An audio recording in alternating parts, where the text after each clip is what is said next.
Jesse's like, meh. Yeah, it's all right. I like it. I mean, you say that, you're like, oh, you always like it, you pick it. But I do think it's good. Do you like all the songs you pick? I think they serve a purpose. Okay. This song for me is Christine Marcus. Right? Yikes. It's happening. It's energy, constantly moving, and working really hard. That's what this song is to me. That was really nice. Wasn't it Wow. nice? Oh my God. I want to come here more often. It's good for my ego. That was like the best intro. That was really nice, Drew. Thanks. I didn't even write that down. I write everything else down but that. Touching. Yeah. I might cry. Is that okay? Jesse and Christine, this song is called Echo Blues Effect, which I think is just because they didn't know what else to call it. And it's by Anonymous 420. Which is not why I did not think of that for Christine's sake, that it was called Anonymous 420. But that's what the website says, and that's what we're going with. All right. Yeah. As we have been doing the last few weeks, Christine, welcome, by the way. Thank you. I'm so psyched to see you. And it was a close walk, right? Well, you're not there anymore. You were a few doors down from us. Yeah, we were a few doors down at 164. Now I'm in the Residence Inn in Seaport, my home away from home. There it is. The way we've been starting these lately is we've started with a little bit of news, some news items that I've found, especially some cool statistics that I think are useful and interesting. I found on PricewaterhouseCoopers or PwC. I don't even know if they go by the long name anymore. It's like Graffito and GSP. I don't think. Yeah, I think when people think PwC, is it PwC or PricewaterhouseCoopers, they immediately think like, well, how does Graffito do it? Is it GSP or is it? So they also have a branding crisis. Yeah. So anyway, they surveyed 133 executives, 1,200 office workers in November and December of 2020. I think you know where this is going. Top findings: remote work has been an overwhelming success. 83% of employers now say the shift to remote work has been successful for their company, compared to 73% in June of 2020. So 83% of employers think that remote work is going well. Wow. And it also says that the office is here to stay, but the role is set to change. Just less than 1 in 5 executives say they want to return to the office. Executives, not workers. Correct. Yeah. Yep. Wow. Just 13% of executives prepared to let go of the office for good. Meanwhile, 87% of employees say the office is important for collaborating. So there are so many conflicts here. It's going to be interesting. Well, there's so much middle ground. I think right. that 13% are people who don't want to let go of the office for good. Is that what you said, Drew? Yeah. Right. So but then you go back to your headline number. So there's going to be some hybrid, right? I think we've all kind of determined, and Christine, you've probably seen a lot of this. Mm-hmm. There's going to be some version of coming back to the office. It's not the version we saw at this time 2 years ago. Yep. And then over half of employees would prefer to be remote at least 3 days a week. What this all boils down to is that I think executives are also reevaluating real estate, which I think is going to be interesting in our conversation with Christine today. It says 87% of executives expect to make changes in their real estate strategy over the next 12 months. That's a lot. Yeah, and real estate strategy, right? That covers a lot of ground. Well, it says these plans include consolidating office space in premier locations and or opening more satellite locations, which, here we go. I don't know what that means for downtown, but and then remote work has been a success. Employers, 83%, employees, 71%. Wow. That's really high. Christine, I assume you're tracking. I mean, this is kind of core to your business, right? Mm-hmm. Understanding. Oh, absolutely. What it means to work in an office. Yes, absolutely. We're in very close contact with all of our previous clients, and what Drew just mentioned, July 2021, that seems to be very consistent. The return to work date? Roughly. I mean, nobody knows for sure. Yeah. Nobody's like, hey, everybody has to be here this day, but July, September, that's what we're hearing. But in terms of going back, I think it's 100% is, 100% of the companies are going to back at some percentage. Right. Some people will be back in the office. Exactly. Certainly not 100% of them. Well, exactly. I tell you who's not going back to the office because of this USA Today article that I saw in January. Christine, this is a new bit for Drew. This is great. I'm enjoying it. It says nearly 30% of working professionals would quit if they had to return to the office after the pandemic. Had to return full time or Correct. just had? Okay. Correct. Wait, what was the percentage? 30%. Wow. And of those people, 35% are in information technologies. It says, but 35% of information technology workers would bolt. So they're out of here. Man. But just to be clear, when we're talking about these statistics, that is a full-time return to work, Yes. right? Yeah. Okay.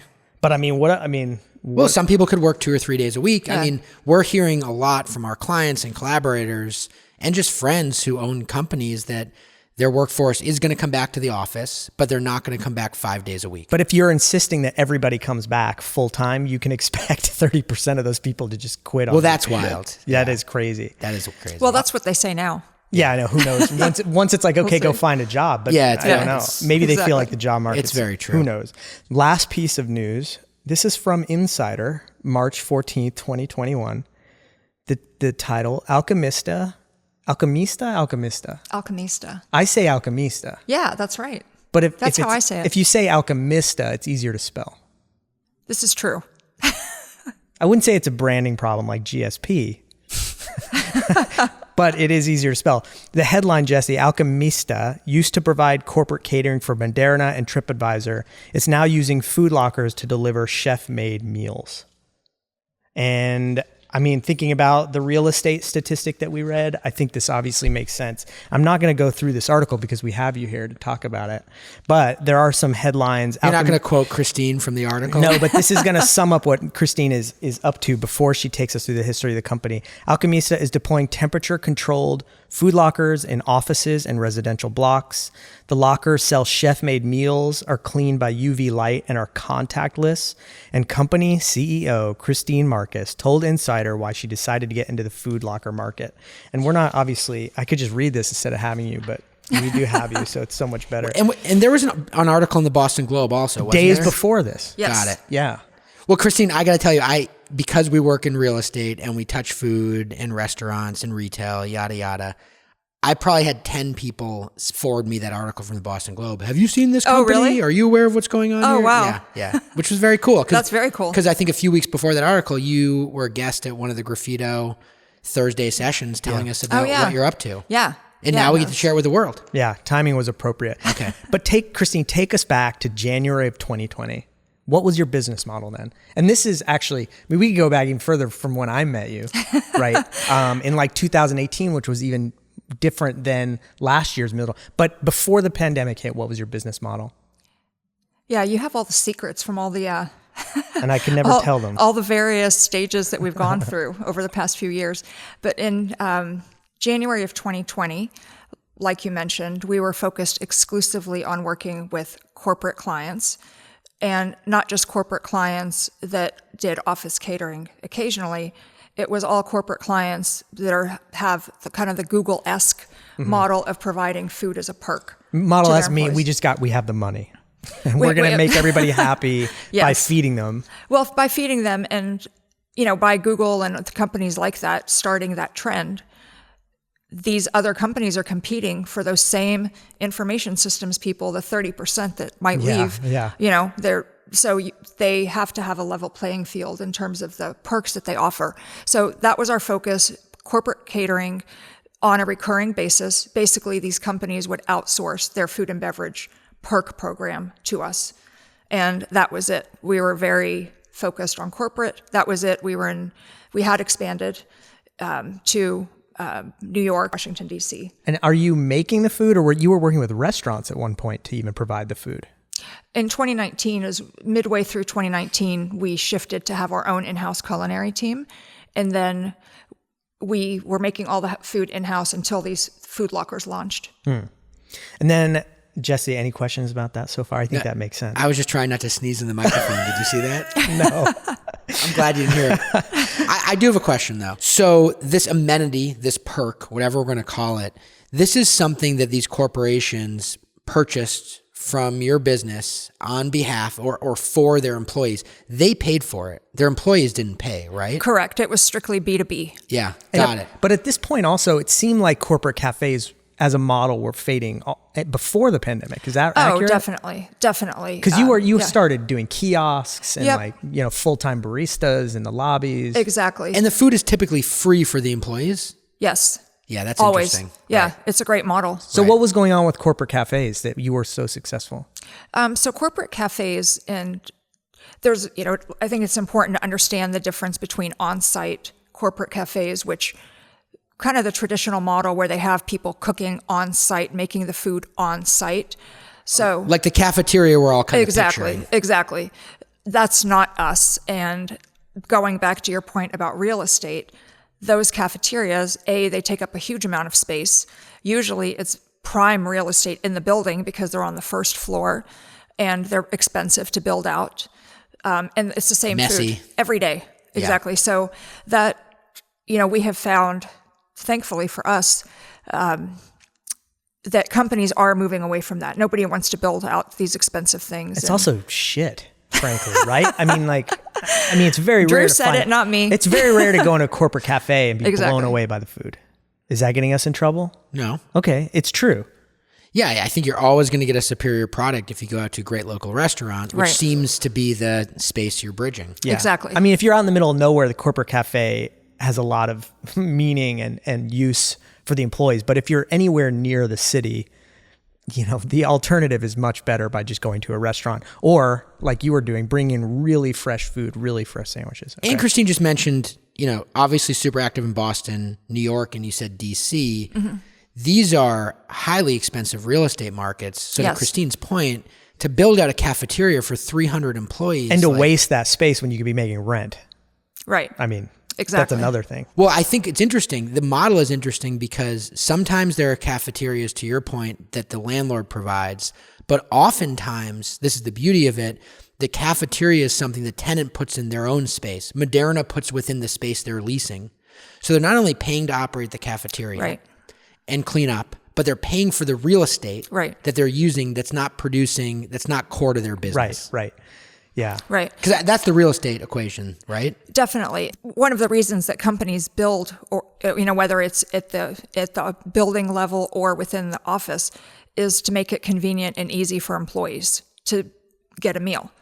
What happens is, to Drew's point, because they don't love the food, My eloquent you end up having, I think the numbers are around 30% of employees leave to go do that anyway. So they would rather pay for their own food and leave the building, which defeats the purpose of making the investment. So it's sort of a lose-lose across the board. So that's the space that we are filling. So you already saw this decline well before the Definitely. pandemic. Yep. But and we don't need to go through, what the pandemic was like and how you Yes, we all sat know. alone in your apartment, wondering what the future of your company was. But fast forward to summer of 2021, how did the model change? Or did it take even longer than that? You mean summer of 2020? Yeah, sorry. It's all the years are running together. Yeah. I hear it's a thing. We're big on fact checking here. That was good. I'm being very optimistic. That was good. I'm trying to get to summer 2021 so badly. Yeah, exactly. So summer of 2020, how had that model changed? So the pandemic actually presented a really interesting opportunity. Like I said, we were very exclusively focused on not just corporate, but a very specific niche in corporate. And that's what we did. We did it well and had not thought about expanding outside of the corporate B2B space. Fast forward to summer of 2020, and we used that 6-month period, roughly. I had found these food lockers while I was in New York, small startup, 2-person startup. They had developed a locker, and I met them, saw the machine. Was this during the pandemic? This was before. Or? So this was like the year before. So you had already had your mind on this. I had my mind on it, but nobody else seemed to give a crap, So I think I was the only person who thought it was cool. And so I bought all their machines, bought their technology, and was so this acquisition was pre-pandemic. Well, the acquisition of I had the machines, so we were their only customer. But then during pandemic, we acquired the technology to accelerate. But yeah, I thought it was the coolest thing I've ever seen. And then I come back here and I'm telling all my clients, hey, you know what? We got these cool things and they're hot, and you could people can go, they don't have to touch anything. And everybody was like, okay, cool, good, but not interested. Nope. I think I was the only person who was interested in these things. So when the pandemic happened, all of a sudden I was thinking, well, okay, these things, people might actually be interested in these things now. So they weren't pretty. They weren't, they were basically looked like a big food locker, as Drew knows. And during the first 6 months, we developed technology to improve on what was already there, to accelerate it, to make it the contactless. We worked on the branding. So the lockers now they look like pieces of art. And so, yeah, it was a really very, very productive 6 months. So when you realized vending's the way to go, was it focused on office buildings or did you see potential in other venues? The offices were all closed. I mean, in January, think back to summer of 2020. I don't know, besides Moderna, which thank goodness was our customer and is our customer, besides them, we didn't have a single other client. So you're in the office space, so to speak. And where does your mind go when you're like, well, we have these machines. I'm convinced the machines are the way to go. Right. What's the next step? Well, the next step I was thinking, where are people? How do we get to where the people are?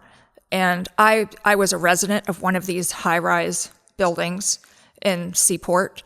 And, there wasn't a store there for a long time where you could go grab something. And sometimes when it was 10 degrees outside, it was terrible to go out in the weather. So, as I thought about it, I was like, well, people are all working from home. Nobody wants to go anywhere. And why not test this with some property managers, just get thoughts on it. And here we are, every property manager and developer that we spoke to jumped on it, and we were like, whoa. This is what makes smart people smart, because she had this already. Well, it's two pivots. You pivoted to lockers, and then you realized you couldn't apply it to the office setting last summer, and you pivoted to residential. Correct. But I'm saying she, like she's not here. But you recognized that there was potential in these things before you even needed them. Oh, definitely. For your business. The second I saw it, I was like, I have to have these things. I couldn't see how this wasn't a thing in the world, even before the pandemic. I'm going to use a word now. It was serendipitous. That's a big word. I mean, it was there all along. And when this started happening, it all came together. And it really made sense. It was smart. Yeah. You could say it's serendipitous. Well, I have a question. So you said that tell me, I haven't been to Japan, but my understanding is that in Tokyo, there's a lot of hot food vending.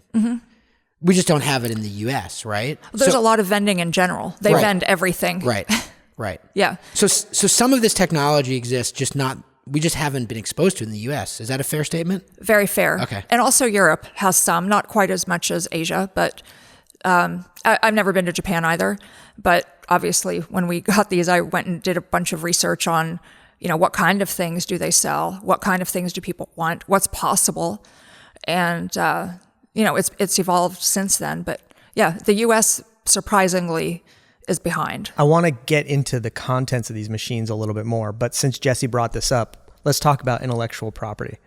I saw an article here I happen to have, without having to cut the podcast and go find it. It happens to be in my hand. Some might say it's serendipitous that I have it. In restaurant... Printed. It's printed. It's printed. I'm holding it. Yeah. Restaurant business, Marriott tests replacing the breakfast buffet with vending machines. Yep. I don't need to tell you what this article is about. I think you can use your imagination. How can you use IP to protect what you're doing? When you have a company like Marriott, they can produce these machines or make them. How do you stay unique? How do you stay different? And how do you protect what you're doing? That is a very good question. So I think, first of all, if you think about where these lockers could be placed, and this is why I was excited about it even before the pandemic, we think everything is very accessible to us, whether it's groceries or restaurants or whatever. But if you really think about it, our concept of accessibility is waiting 45 minutes. That's probably the minimum for a meal if you order from, one of the apps for the restaurant. Yep. If you order Amazon, which I'm a huge customer of, 1 hour. If you live in an area that has the Prime now, that's the minimum. Most places are much longer than that. So when we think about accessibility, we're all of a sudden going from hours to minutes. And in terms of a transaction with our locker, it takes 4 seconds to complete an entire transaction. So that issue about accessibility, when I think about where are the applications of where these could go, they literally could go everywhere. Train stations, airports, it's everywhere. They could be everywhere. The footprint is so small. So I guess I am not, I'm not foolish enough or not trying to think that we're the only company that is going to have these things. We already know they're in Asia. And yeah, ours are unique because the branding is cool and the way we apply them is cool. Do you have any limitations to where you think you might put them? Are you focused office, residential? You mentioned train stations. Are you really interested in putting these things in train stations? Well, so we're a small company, as you know, and our brand is very premium. And it's very important to me and to the buildings that we're in because these are luxury high-rise residential buildings. So to me, it's much more important to go a little bit slower, but maintain quality and execute correctly. I think that's it's a much more effective strategy rather than just going fast. So train stations, yeah. I would love to be in train stations, if you can make money, yeah. But right now, again, the opportunities are endless. And of course, somebody could be developing it right now as we're having this conversation. But the way I look at it, the market and the applications of these is so large, one company couldn't even handle it, even if they wanted to. So our focus right now is residential, which we're extremely, extremely excited about. Love the the property managers, the developers. The reaction is just really exciting. And we're the corporate. We're keeping the pipeline of corporate going whenever they come back. Some companies will want a locker, some of them won't because it's a space issue. Maybe we should get one in here. They're so cool. Yeah. By the way, Christine, if I could reach you, I would tap you on the back. But I would say, this is me doing that. My understanding of what made Alchemista what it was and that higher quality product, even pre-pandemic, that separated you from a Sodexo or some of the other operators it was just good food. It tasted good. It was sourced responsibly. It was done better. And my gut is one of the things that's going to allow you to be super successful against the Marriotts of the world is that I bet that breakfast in that Marriott locker is not going to be super good. Why would it be better than what they were giving you?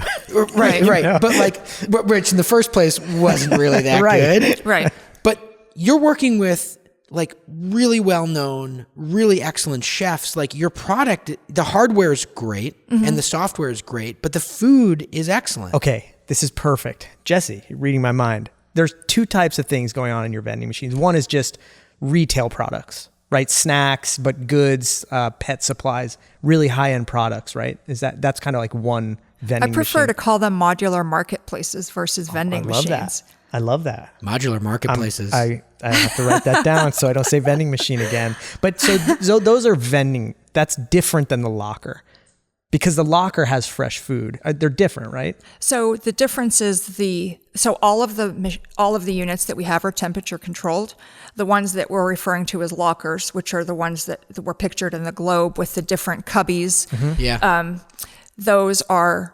Each cubby is controlled separately for temperature, so it can be hot, so it can hold a hot meal up to 140 degrees, or it can be ambient. So it can hold a lot of different types of things. The other machines that you're referring to as vending, it's the exact same technology, exact same. You mean the mobile marketplace? Modular. Mobile marketplace is good though. Mobile marketplace. Maybe I should after this podcast. Yeah, you have until next Tuesday. True. The other machines are cold. They're refrigerated. Oh. So in terms of products, it's similar types of products that we place in each one. It's just the temperature that the product needs. Wow. Awesome. And now sorry, Jesse. So getting back to what you were saying, in these lockers, you've been working with some pretty notable chefs in Boston, including Jamie Bissonette and Ken Oranger. How does that partnership work? How do you come to this point where you're now putting their food and not your own into these lockers? Two of our favorite characters, by the way. Totally. Absolutely. Amazing. Great They're guys. Both amazing. And they're up for trying things out like this. Exactly. And that's why we love working with them.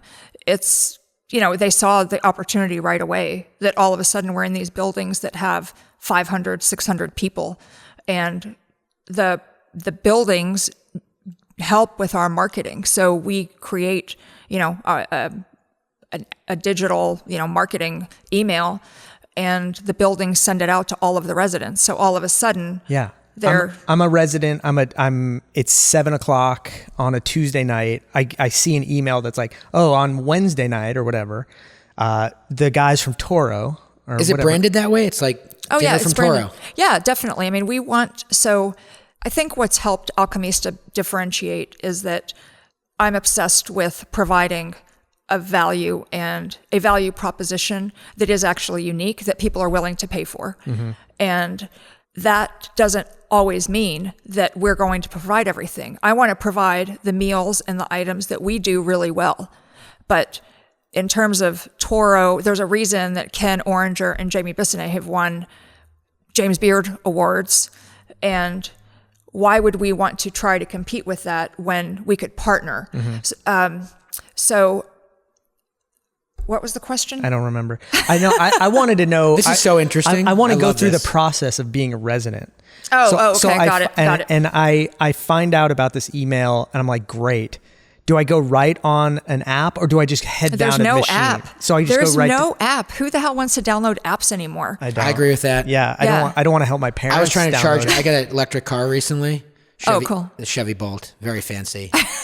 And I was charging it the other day. I drove into One Broadway where we have an office over in Kendall, not far from Moderna. Yep.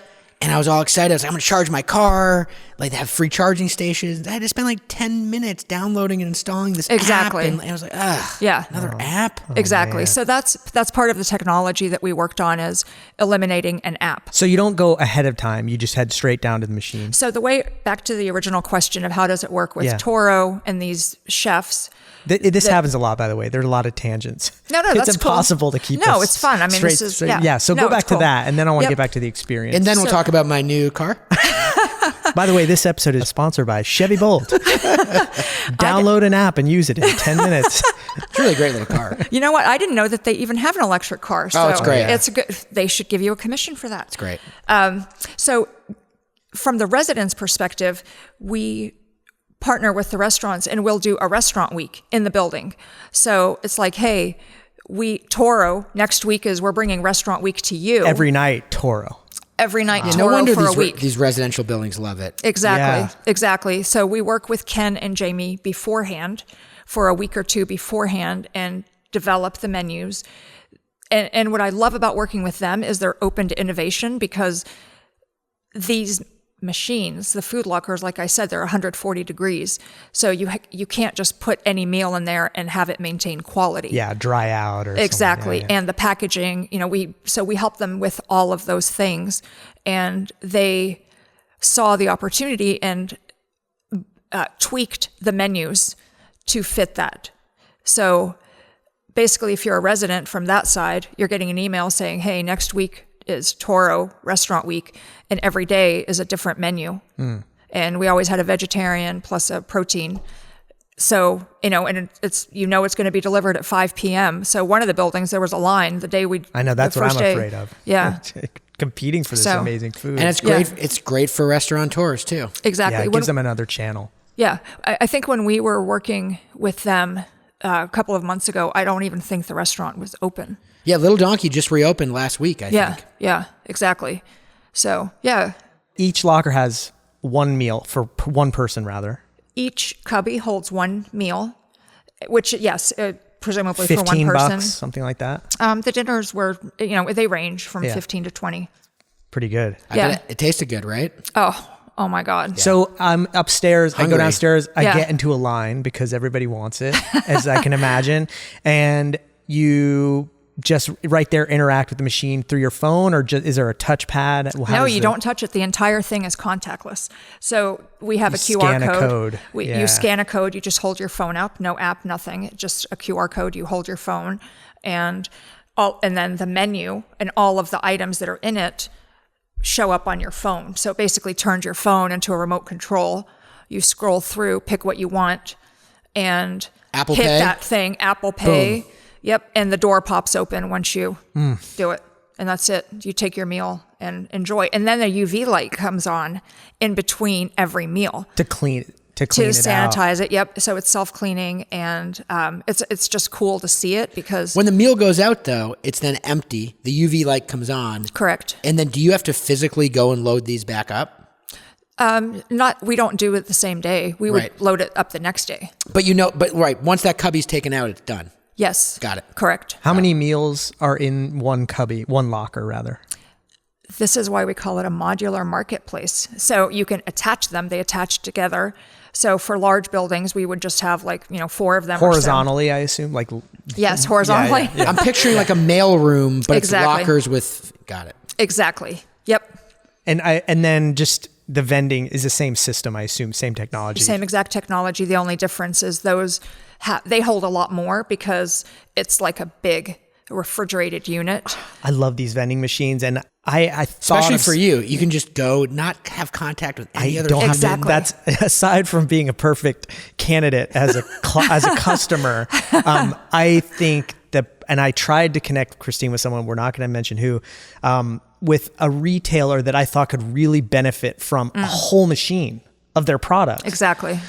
I mean, if you have multiple SKUs and you're downtown urban area, you can basically cut out a brick and mortar location for one of these machines. I mean, the potential is nuts. And you carry these high end, Yep. local a lot of times. Yep. Yeah. Exactly. Yeah. And in those vending machines, is it just a wholesale retail thing? You just buy the stuff wholesale and just pop it in and make a retail sort of markup on it?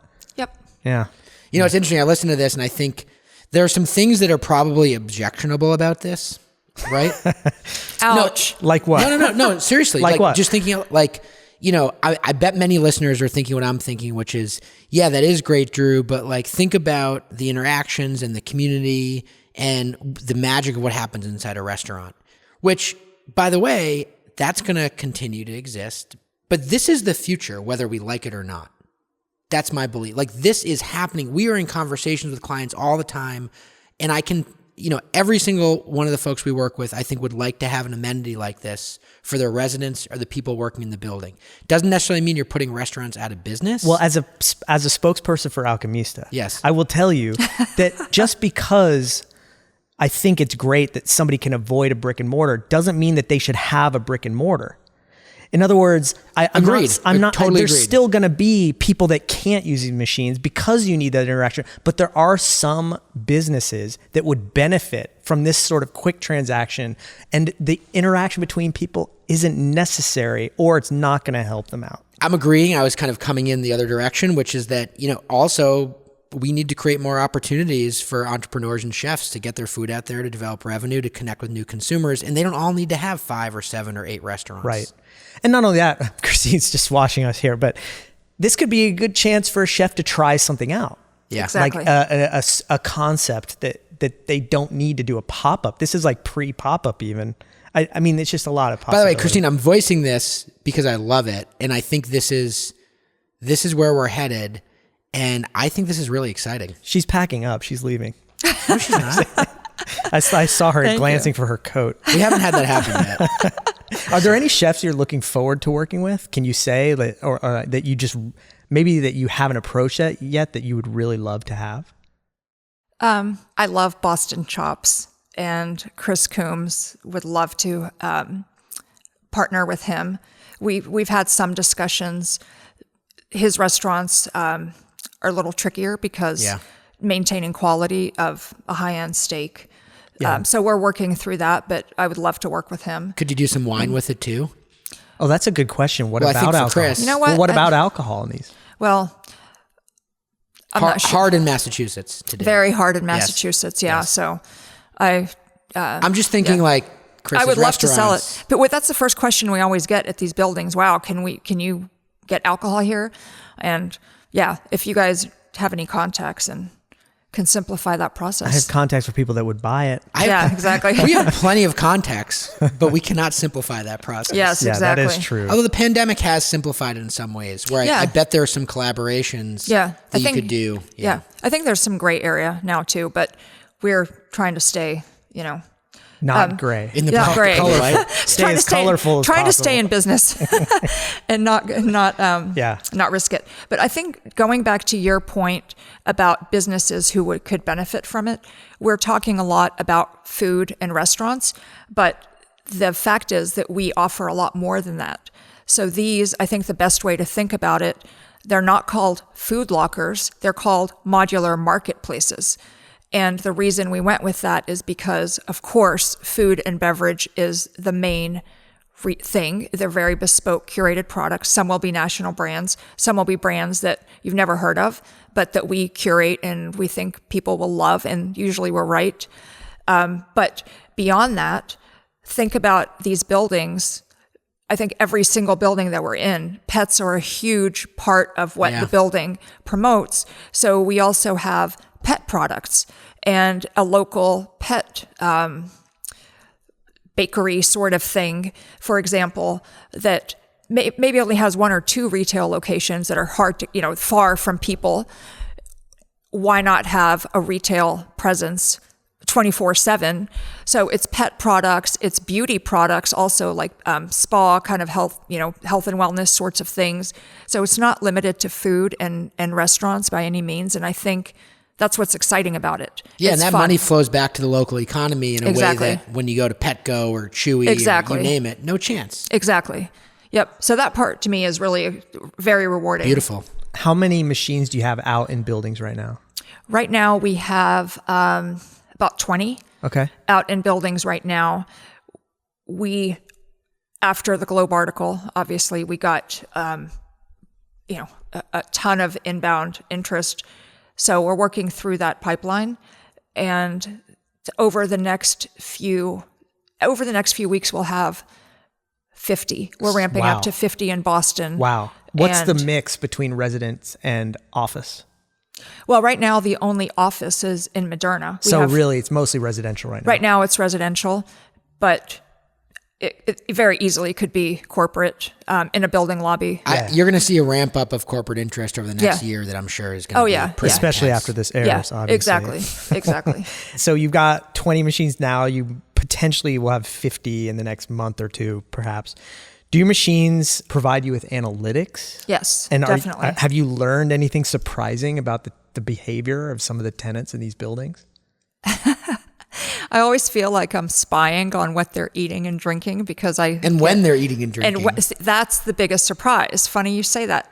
So the biggest surprise was not the product mix, because I consider myself the demographic, and all of us in here, the demographic that would be buying these products. So most of the things that we like, these residents like. What I was shocked about is in a couple of the buildings, the peak time for usage was between midnight and 4 a.m. Really? Which was like, huh? It's like college dorm territory almost. After a party, you get That is home. so interesting. Yeah. That was very eye-opening for us. What are some things that just kill it in your machines? Oh, other than Jamie's food. Yeah. La Colombe coffee. Whole bean? I mean, whole bean or You're ground? with the cans. He's a coffee. Oh, interesting. Coffee Like the cold fiend. brew. Cold brew, the triple shot latte, they're all of them. People love that stuff. It's addictive. I had never had one till recently, and now I'm like, I don't sleep hardly because of all the caffeine. Especially if you're drinking it from 12 o'clock to 4 a.m. Well, yeah. One day I had 2 triple shot that'll do lattes in a row, foolishly. And I was awake for about 3 days. But the La Colombe, people love it. And we actually partner with La Colombe. So we have their seasonal flavors and things like that. So that's been awesome. What do you want to see in these machines, Jesse? I think it's interesting I remember we first had a conversation when you were talking to the Graffito team and you mentioned snacks. Like I could see snacks as being something, healthy snacks being awesome. I also think, you're so regularly putting food in these machines, like fruit, healthy snacks, right? Not like the kind of stuff we typically think. I would use it for that for sure. And you can refrigerate them. So exactly. Sliced cantaloupe. Sliced that's what I came up with, Drew. It has to be sliced. What about fruit roll-ups? Cube. Only cube Do fruit roll-ups count? No, fruit roll-ups don't need. I just made my own fruit roll-ups. I think that's a food group. I just made my own fruit roll-ups on my dehydrator this week. Wow. You have a dehydrator? Yeah. Jerky, roll-ups. I make, apple chips and stuff. See, this is why people think working from home is not productive. But I'm sure you do it on the weekend. Well, I also have a smoker. I make, all sorts of food, but it is the kind of thing you quickly put it together in the morning and you just let it go until 10 p.m. that night. But by the way, my fruit roll-ups are blended strawberry with honey and lemon juice. Do you actually roll them out? I don't roll them out. I put them on parchment. I cut them into like wedges and then I shove them in a tin. I think Drew is coming out with a product soon. I'm just saying, if you had fruit roll-ups, I would be a customer. But I feel better about making those than buying the fruit roll-ups at the store, even though it's probably the same thing. Wow, where did this go? I'm just letting you go with it. It has been amazing that this has all happened. As I said to Jesse, you were obviously smart enough before any of this happened to know about these machines, kind of have them in your back pocket. If you looked at where you are now versus January of 2020, would you say you're poised now for more success than you probably were with corporate catering? I mean, have you thought about this? I mean, exponentially. Yeah. Because we were in a very niche area within corporate, right? Most of the companies don't provide free meals to their employees. They might provide a cafeteria, they might provide access, but most companies do not pay for it. So the companies that do or did, not very many, but now we are expanding into, we have already expanded into residential and universities as well.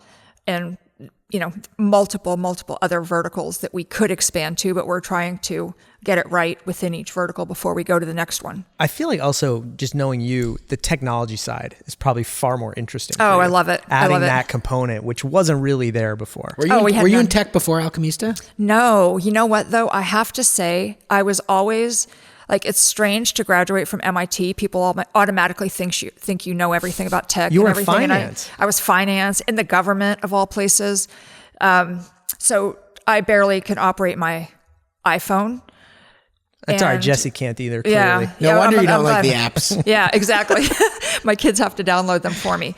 But yeah, the technology piece has just been so interesting to learn about it, learn about the patent process and just see how quickly we could actually develop. It's been, our development team and the lead product, person on my side that's leading a lot of the concept, and then the developers. It's just been remarkable how quickly this would have taken probably 3-4 years to develop, and we've been able to do it in a few months. So that part is extremely exciting, and this is just the tip of the iceberg. You know what I love about this, which I think probably gets you super excited, Christine, is that I'm just thinking of the Graffito projects out there right now that could benefit from this. And, these buildings and these neighborhoods are so different. So I think about like Boston Landing where New Balance is, and they're opening this track and field facility. And you can imagine putting in some lockers to the track and field facility. Exactly. And curating them towards whoever's there in a given month or for a special event, right? And then you can imagine what happens in the lobby of an office building, depending on who's working upstairs. So you've made the investment in the hardware and the software, and now's the fun part. Oh yeah, this is really fun. Yeah. The branding, we just rebranded. They're called the Locket. It's on your Locket list. Ooh. What's on your Locket list?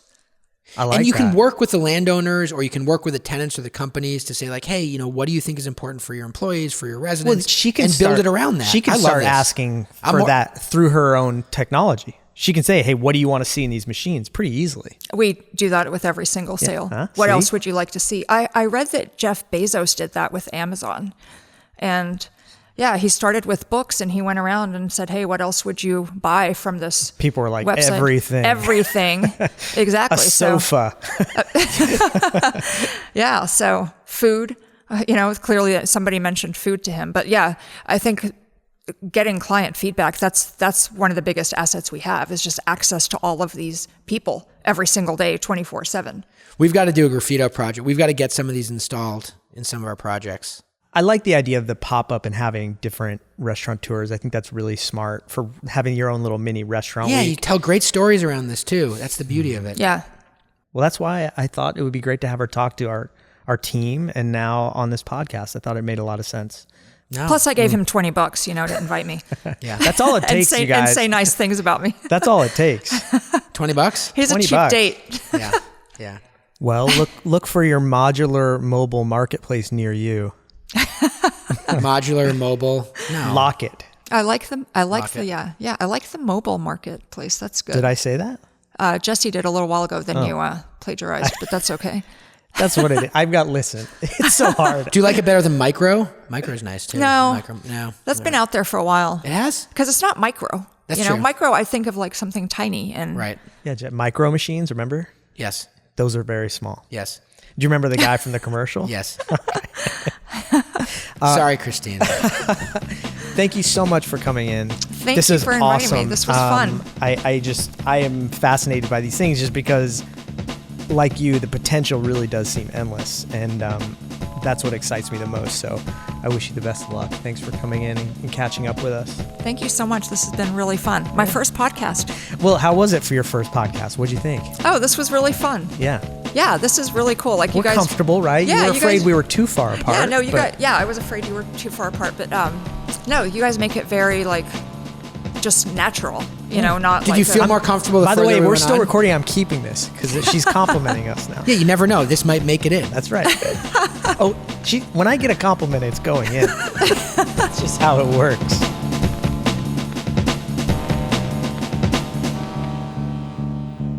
You just heard another ridiculously entertaining episode of the Graffito Podcast. Our thanks to Christine Marcus for taking the time to talk to us today. You can learn more about her company Alchemista at alchemista.com. You can also get more information about our podcast by going to our website, graffito.com, and clicking on the podcast tab. Email your questions and comments to podcast@graffito.com, or do what no one else has done before and tweet us at Graffito Podcast. At the very least, you should follow us there for all the latest news and updates. Thanks for listening. Goodbye for now.